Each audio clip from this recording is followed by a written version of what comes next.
कई वर्षों तक अपना जीवन यापन रोड के किनारे ठेला चला करके मिठाई की दुकानदारी करके किया है। अनुसार रामनगर नगर परिषद की सबसे बड़ी समस्या क्या है? तो सबसे बड़ी समस्या जाम की समस्या है, अस्थायी बस स्टैंड की समस्या है। आपको थोड़ा स्वास्थ्य व्यवस्था में सुधार हुआ है, लेकिन वो भी समस्या बनी हुई है। इस पे हमारी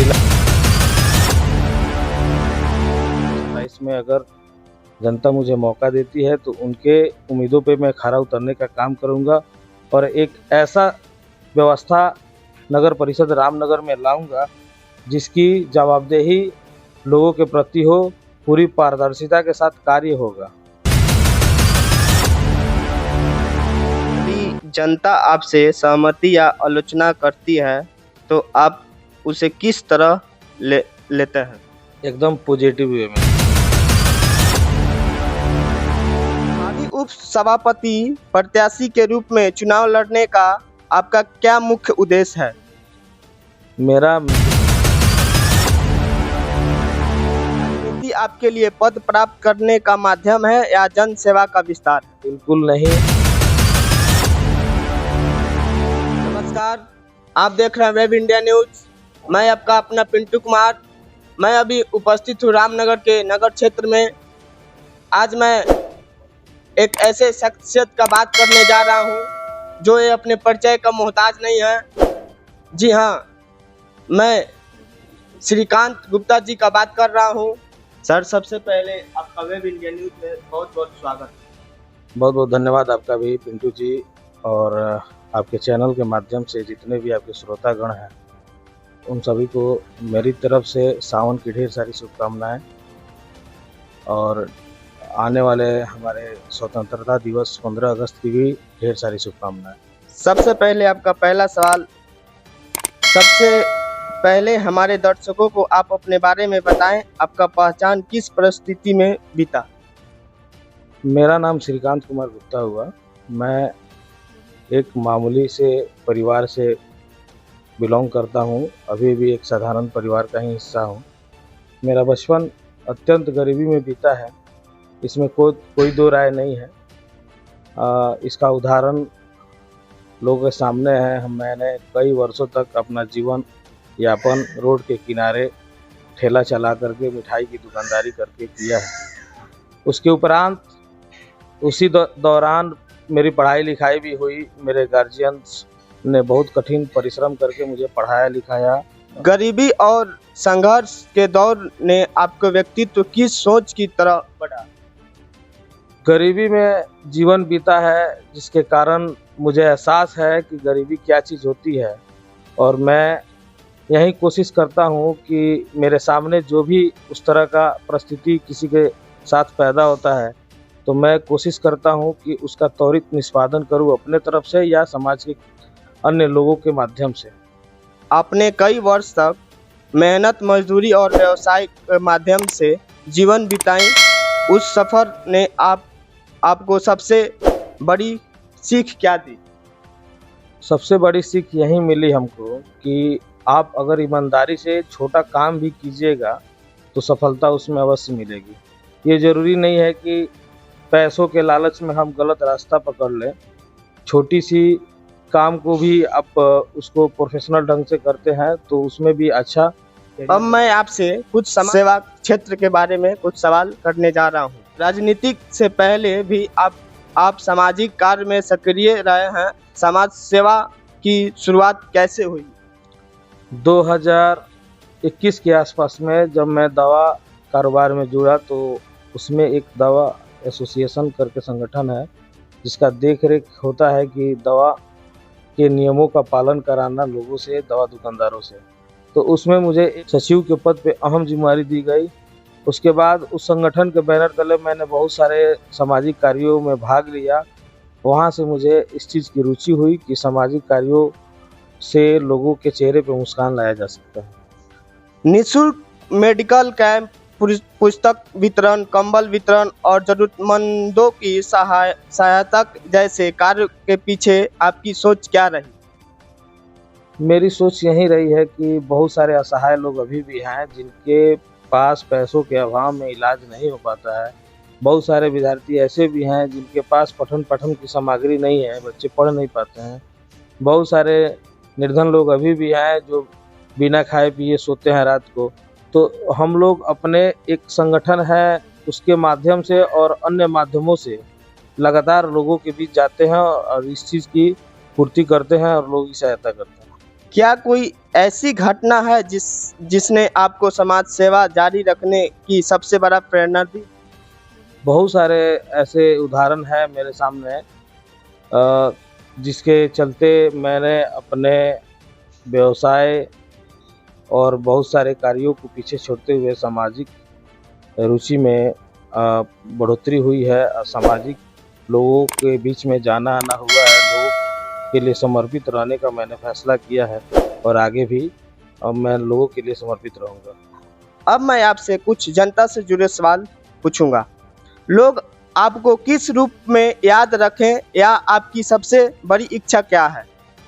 मुझे लोग एक भरोसेमंद व्यक्ति के तौर पे लोग याद रखें। मैं लोगों से आग्रह करना चाहता हूं कि 2027 में अगर जनता मुझे मौका देती है तो उनके उम्मीदों पे मैं खरा उतरने का काम करूंगा और एक ऐसा व्यवस्था नगर परिषद रामनगर में लाऊंगा जिसकी जवाबदेही लोगों के प्रति हो, पूरी पारदर्शिता के साथ कार्य होगा। आज भी लोग आपके पास अपनी समस्या लेकर आते हैं। जनता का विश्वास जीतने का आपका तरीका क्या है? जनता का विश्वास जीतने का तरीका पिंटू जी कोई शॉर्टकट नहीं है।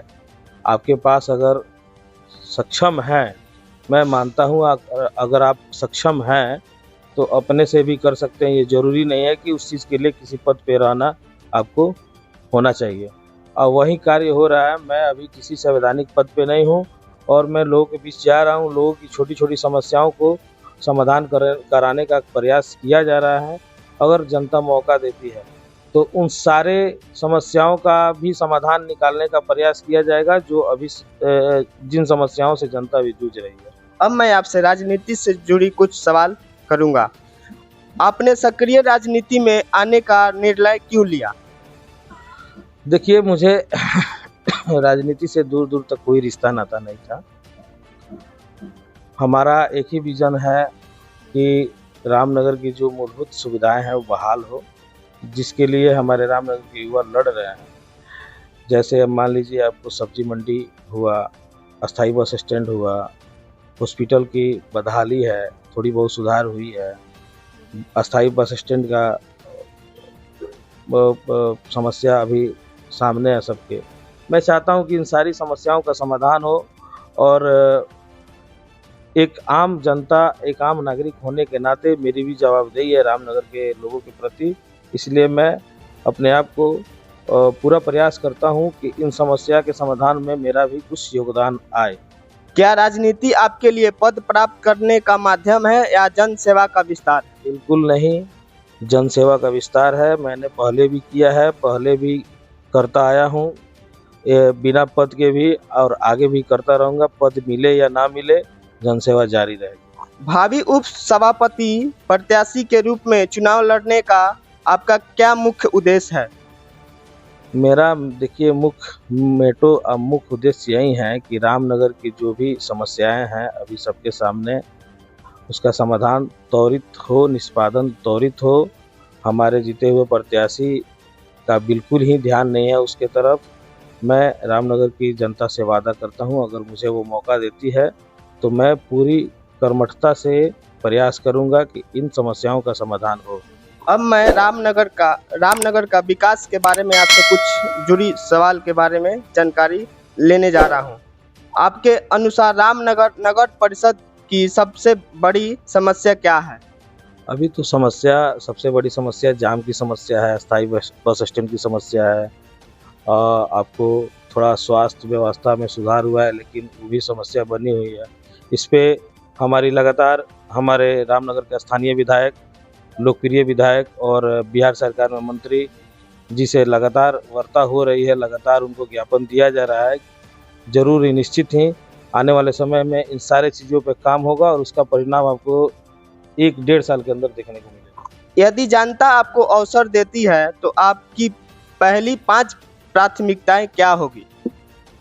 देखिए, नगर परिषद का काम कुछ ज़्यादा नहीं होता है, लेकिन जो भी है उसमें मैं चाहूँगा कि रामनगर की नालियाँ, रामनगर की सड़कें, नगर परिषद की सड़कें, रामनगर की लाइट की व्यवस्थाएँ, साफ़ सफाई की व्यवस्थाएँ, ये सारी चीज़ें दुरुस्त रहे, इसमें कोई कमी ना आए और इसके लिए हम लोग लगातार प्रयास में हैं। माननीय विधायक, माननीय मंत्री, जिला के उच्च पदाधिकारियों से लगातार संपर्क में हैं और इसका निष्पादन कराना ही मेरा मुख्य उद्देश्य है। यदि जनता आपसे सहमति या आलोचना करती है तो आप उसे किस तरह लेते हैं? एकदम पॉजिटिव वे में लेते हैं।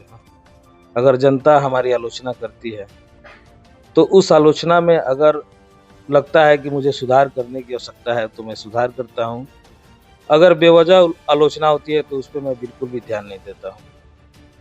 आपके जीवन की सबसे बड़ी उपलब्धि क्या है जिस पर आपको सबसे अधिक गर्व है?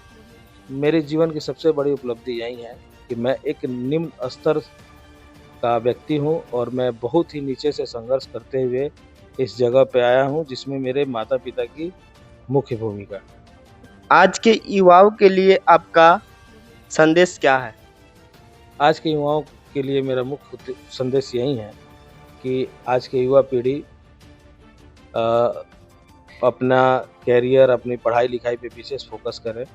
सफलताएँ देर से ही मिलती है लेकिन मिलती ज़रूर है और बेवजह के लफड़ों से दूर रहें, नशा से दूर रहें और अपने कैरियर पर फोकस करें।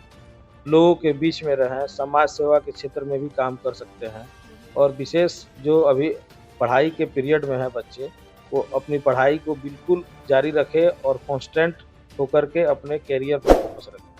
चलिए, बहुत बहुत धन्यवाद श्रीकांत गुप्ता जी आपका। आप देख रहे थे वेब इंडिया न्यूज। धन्यवाद। जय हिंद।